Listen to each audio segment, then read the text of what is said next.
Olá, boa tarde. Aqui é a Fabiola Oliveira. Estou com o Edson Gatto, que é do canal Planos de Saúde Dia a Dia. Eu vou falar um pouquinho do histórico profissional do Edson. Ele é administrador de empresas, né? Ele é corretor de seguro também. Tem especialização em autogestão hospitalar, tem pós-graduação em RH, tem um monte de coisa, mas eu quero mesmo que ele fale do que ele faz no final de semana. Final de semana?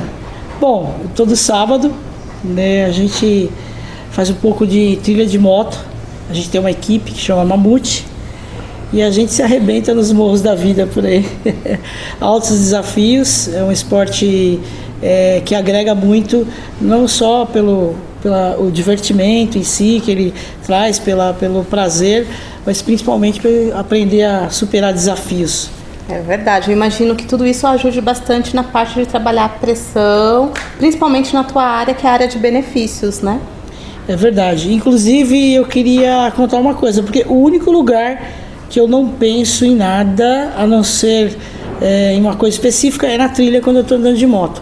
Mas na última quarta-feira eu estava fazendo um rally em Paraibuna e por alguns instantes eu pensei no problema de um cliente. Entendi. E era uma curva muito rápida e eu tomei um tombaço daqueles de quase me matar mesmo. Então você precisa de muita concentração, muito foco. E assim, você sabe que na nossa área tem muitos problemas, né, Fabiola?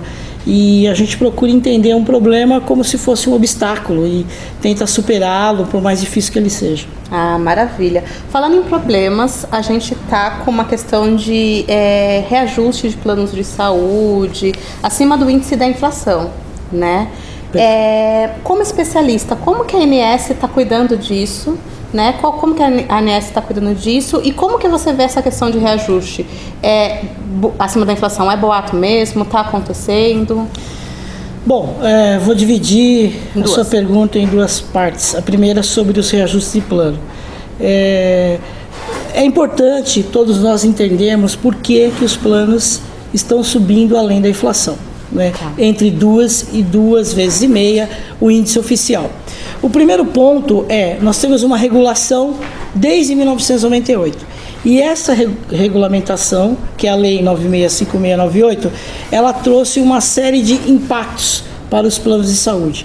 Um deles, sem dúvida, é a questão do aumento das coberturas. Então o governo vem transferindo ao longo de todos esses anos várias coberturas que eram realizadas pelo Sistema Único de Saúde para a área de saúde suplementar. Esse é o primeiro ponto principal. E não adianta a gente tampar o sol com a peneira. Isso tem um custo. A maioria dos tratamentos que o SUS cobria estão sendo transferidos. E quem vai pagar a conta somos nós, usuários, pessoas físicas e as empresas. Agora, esse é o primeiro ponto. Quem não tem plano de saúde, então fica sem a cobertura?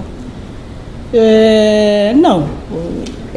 Se ele continua pelo SUS... Não, ele vai ter a cobertura pelo SUS. Acontece que cada vez que o governo agrega uma cobertura, sai da cobertura do SUS e entra para o custo da saúde suplementar. Então é isso que sobe. Não que ele deixa de ter a cobertura todos nós temos. Aliás, todos nós que temos planos de saúde, né, que as pessoas que têm plano de saúde no Brasil, elas dependem do SUS também. Isso é bom ficar claro, porque se você sofrer um acidente na rua, você vai ser transportado por um SAMU, pelo serviço público, e vai ser levado para o hospital público. Se você estiver no hospital lá no interior, passeando com a sua família, no interior lá da Amazônia, sofreu um acidente, provavelmente você vai para o hospital público. Então todos nós dependemos do serviço público. Então o primeiro ponto do reajuste é esse. O segundo ponto é evolução da medicina. Eu acho que isso é perceptível por qualquer um de nós beneficiários, que a medicina vem evoluindo muito e muito rapidamente. E isso traz um custo agregado. Nós temos materiais hoje de primeira linha que são muito caros, e isso acaba aumentando o custo. Nós temos, por exemplo, cirurgias de coluna com valor de material de R$250 mil, R$300 mil, uma cirurgia de joelho só de material especial, fora a conta do médico, a conta do hospital, de 50 mil, 30 mil, então isso encarece muito o custo. O terceiro ponto que a gente tem que levar em consideração que nós estamos ficando mais velhos, nós estamos cada dia mais aumentando nossa expectativa de vida. Então, quando eu nasci em 1964, apesar de não parecer, não parece a idade. Quando eu nasci em 64, a expectativa de vida no Brasil era 48, 50 anos. Sim. Hoje nós estamos na casa de 70, 72. Nós estamos ficando mais velhos. A nossa qualidade de vida está melhorando. E isso faz com que a gente tenha a necessidade de acesso de procedimentos de alta tecnologia. Entendi. Então, medicamentos de primeira linha, tratamentos de primeira linha, equipamentos de primeira linha, materiais, porque nós estamos envelhecendo. E por isso, esse é um dos fatores fundamentais do aumento de custo. Entendi. E um último, para completar esse ciclo, o que aconteceu? Com a criação da lei, o que acontece? E com as coberturas aumentando, o custo aumentando, melhoria da expectativa de vida, tudo isso que eu falei, começou a haver uma centralização no mercado por grandes companhias. Então, muitas companhias de pequeno porte hoje estão sendo dizimadas porque não suportam. Porque hoje, para você ter uma empresa de medicina de grupo, você tem que ter liquidez, né? Você tem que cumprir uma série de regras da agência em atendimento aos usuários, em qualidade, e na parte financeira. Então tem muitas operadoras quebrando ou sendo fundidas com outras e sendo compradas por empresas de grande porte. Entendi. Um dos sintomas claros que recentemente aconteceu foi a questão da quebra da Unimed Paulistana. Era uma operadora de grande porte, quebrou, muitas pessoas ficaram numa situação bem difícil com essa fusão, acabaram sendo incorporadas pelo sistema Unimed, mas mesmo assim é um indicador que nós estamos centralizando em meia dúzia de companhias, né? E isso também faz com que o preço seja maior. E a ANS no meio de tudo isso? Então, a ANS tem um fator de regulação importante. Eu sempre gosto de dar um exemplo que é, antes da lei, se seu pai ficasse internado no hospital e fosse para a UTI, os contratos tinham limitação de dias de internação. Então imagina essa loucura. Você tinha 15 dias de UTI e 30 dias de internação.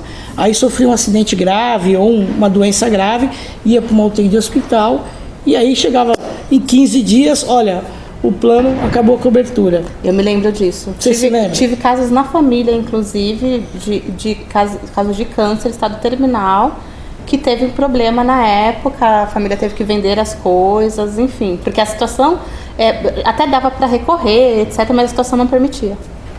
Então, eu lembro disso. Você lembra, é um caso clássico. Então, algumas distorções foram corrigidas. Só que o papel da ANS, ele é regulador, né, e consertou algumas coisas, mas o governo também tem o olhar mais para o lado do plano individual e aumentando essas coberturas. Mas o governo não paga a conta. Quem paga a conta sou eu, você, as empresas, os empregadores, né, os empresários que têm plano de saúde e os beneficiários também, que dividem esse custo com os empresários. Então, eu acho que o papel da agência foi positivo em vários aspectos, mas também tem sido prejudicial em muitos outros, porque ele travou o mercado de uma forma que você não consegue oferecer um plano mais barato. Ah, entendi. Hoje em dia você vai comprar qualquer plano de saúde, mesmo empresarial, hein? Entendi. Que antigamente ainda é mais barato que outros tipos de plano e tal, mas mesmo esses que tinham um custo baixo, agora não, eles estão custando mais caro também. Entendi. Existe uma mudança social, tecnológica e a questão do governo também, né? É uma junção. Junção de fatores. De fatores. Perfeito. Eu vou ler a pergunta que o pessoal mandou pra gente. Existe uma tendência de reversão ao longo do tempo deste quadro de alto índice de reajuste? Será que dá para prever isso? Eu tenho 38 anos de experiência na área, já vivi muitas situações no mercado de saúde suplementar e, infelizmente, eu tenho que dizer para vocês que não existe reversão desse quadro. A tendência nos próximos anos é o custo continuar acima da inflação, entre 2,5 vezes acima da inflação. Eu tenho dito isso para todos os amigos, clientes nossos, né, da nossa empresa, que eles ajustem o budget, porque o plano de saúde, que é um dos benefícios mais reconhecidos e valorizados pelos empregados, vão continuar subindo acima da inflação. E aí você tem todo esse quadro que nós estamos vivendo, onde as empresas estão reduzindo custos ou tendo a necessidade de fazer readequações, onde inflação já é um índice alto, imagina no plano de saúde. Entendi. E por isso que é importante ter uma empresa estratégica de gestão de benefícios, né? Porque tem uma série de coisas que você pode fazer, não para remediar o que é externo, mas para cuidar do que é interno, né? Então, isso é muito importante, porque contratar um plano de saúde parece uma coisa muito simples, mas não é. Existem muitos riscos agregados, tanto para você, empresa, quanto para você, beneficiário. Então, a gente tem que tomar cuidado nessas propagandas enganosas. Redução de 30%, desconto. Isso não existe. O que existe é, quando comprar um plano, você saber as reais condições que o contrato lhe oferece. Se você for empresário, o modelo do plano de saúde que você vai implementar para os funcionários é muito importante. Dependendo do modelo, você pode ter problemas seríssimos na renovação do contrato, com os reajustes, com a forma que você lida com a sinistralidade do plano. Então, para você ter ideia, na nossa empresa, 60% das prospecções que nós fazemos, nós recomendamos os clientes a não trocar o plano. Entendi. Porque a gente não foca na nossa necessidade de meta de venda, e sim na necessidade do cliente. E hoje, trocar de plano de saúde não é uma coisa tão simples. Nós temos vários casos de pessoas que se prejudicaram economicamente falando, e na situação de saúde das pessoas, porque mudaram o plano sem conhecer as regras de uma forma coerente. Entendi. Recebemos aqui mais uma pergunta. Você tem alguma sugestão de solução para essa situação? Tá. No curto prazo, se você tem um plano de saúde, né, eu recomendo que você faça uma projeção de como será esse plano de saúde nos próximos 10 anos. Adeque ele ao seu orçamento, uma vez que a gente não vai ter revisão. Redefina se realmente você precisa da qualidade do plano que você tem hoje, se você tem uma situação econômica que tende a ficar ruim no futuro, e tente readequar seu plano imediatamente. Faça um estudo, olhe as cláusulas contratuais. Antes de trocar de plano, olhe a questão da saúde da sua família, porque se você tiver um problema de saúde, fica bem mais complicado. Né? Se você tiver uma situação tranquila de saúde, fica mais tranquilo por causa das carências e pré-existências. Isso para o usuário pessoa física, né? Que é aquele que precisa trocar de plano e tal. Para a reversão do quadro, eu acredito que o governo poderia colaborar. Existe uma forma de fazer isso. Se ele agrupasse todos os clientes como se fosse um único contrato e negociasse um reajuste único, eu acho que seria uma grande solução para o mercado. Hoje, as operadoras enxergam cada empresa um cliente e analisam individualmente. E se você tem um evento de alto custo, um procedimento de alto custo, uma internação de alto custo, isso pode desequilibrar. Então, quanto mais gente ser analisado conjuntamente, mais pessoas no contrato, melhor. Isso seria uma saída. Em relação à tecnologia, ela vai continuar evoluindo, não tem jeito. Eu acho que o governo deveria repensar uma forma de existirem contratos com coberturas não tão abrangentes, né, deixando a parte que aquele risco maior, que causa um custo maior para ele, e fazendo planos mais populares e mais em conta para a população. Tá? E a volta do plano individual, que praticamente hoje não existe mais. Entendi. Gato, para o gestor de empresa, para o profissional de RH que quer conversar contigo, que queira conversar contigo para saber mais informações, quais são os contatos? Então, a gente vai deixar aqui no link o contato, né, com a nossa empresa.